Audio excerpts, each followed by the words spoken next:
नमस्कार मंडळी, स्वागत आहे तुमचं माझ्या चॅनलमध्ये। तर मंडळी, मी आहे दीपाली।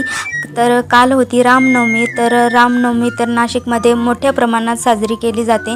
आणि नाशिक म्हणजे प्रभू श्रीरामाच्या पदस्पर्शाने पावन झालेली भूमी म्हणजे नाशिकमध्ये रामनवमीला मोठ्या पालख्या निघतात, मोठ्या रांगोळ्या काढल्या जातात आणि रथ पण निघतात। नाशिकमध्ये 2 रथ निघतात, एक रामरथ निघतो आणि दुसरा गरुड रथ निघतो। या रथाची सुरुवात नाशिकमध्ये काळाराम मंदिर आहे, तर त्या मंदिरापासून सुरुवात होते। तर पूर्ण पंचवटीमध्ये त्यांची मिरवणूक काढली जाते आणि काळाराम मंदिरामध्ये प्रभू श्रीरामांचा गजर चालतो।